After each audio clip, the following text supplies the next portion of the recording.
Danas smo se okupili u Nacionalnoj akademiji za javnu upravu u želji u stvari da proslavimo jedan period obuka koji su prolazili mladi i predstavnici jedinica lokalnih samouprava na temu participacije mladih u ruralnim sredinama.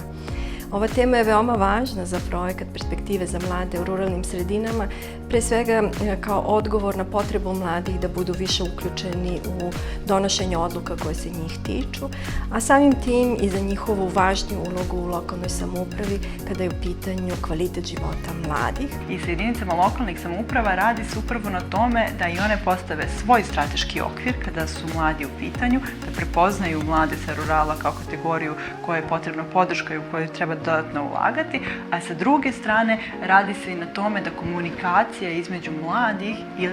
jedinice lokalnih samouprave bude što bolja i bude po meri mladih. Stoga i događaj koji nosi ime jedinice lokalne samouprave po meri mladih krucijalan je zapravo kao mesto dijaloga predstavnika lokalnih samouprava i predstavnika mladih. Želim da istaknem da Ministarstvo za turizam i omladinu zajedno sa GIZ-om i Nacionalnom akademijom za javnu upravu je ušla u ovaj projekat sa velikim entuzijazmom i željom da se pomogne mlađim generacijama da bolje razumeju svoje mogućnosti i da preuzmu tu lidersku poziciju koja je neophodna za dalji razvoj našeg društva. Specifično za ovaj trening i što mi je bilo značajno, bilo je to što sam imala nekako bolji uvid u potrebe mladih u ruralnim sredinama i nekako je fokus tokom ovog treninga upravo bio na njima, što je nekako mene dodatno kao koordinatorku osnažilo da možda i ja nekako implementiram više tu politiku ruralnog razvoja i u politike koje se tiču mladih. Na ovom programu participacija mladih u ruralnim sredinama za mene je bilo jako značajno što sam prisustvovala i što sam bila jedna od učesnika, zato što sam stekla neka nova znanja, ali takođe i zato što radim sa mladima u lokalnoj zajednici i najbolje znam koje su potrebe i problemi mladih u zajednici. Mi smo imali mogućnost da sa 13 jedinica lokalnih samouprava i ukupno 54 učesnika osmislimo zajedno program koji se bavio participacijom mladih u ruralnim sredinama.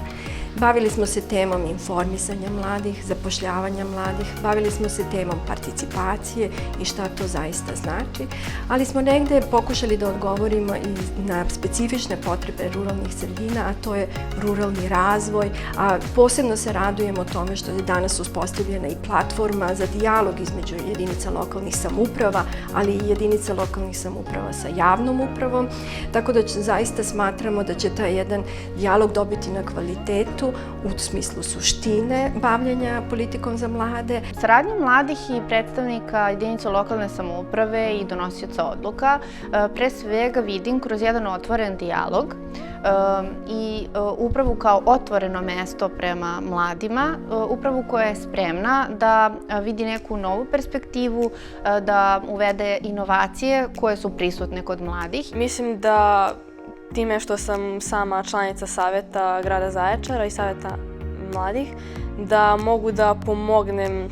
mladim ljudima našeg grada vezano za sport i za bilo šta drugo oko čega imaju problema.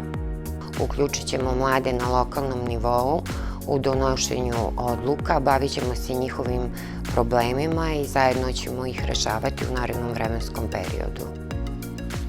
Saradnju između opštine i mladih u budućnosti vidim kao i do sada, kao jednu vrstu aktivne interakcije, odnosno interakcije gde će svi učesnici biti posvećeni jedni drugima, dakle jedan partnerski odnos kao i do sada. Poruka koju bih dala predstavnicima lokalne samouprave je ta da su mladi na njihovoj strani i da su mladi spremni na saradnju ukoliko oni žele da sarađuju zajedno sa nama i ukoliko žele da čuju naše potrebe.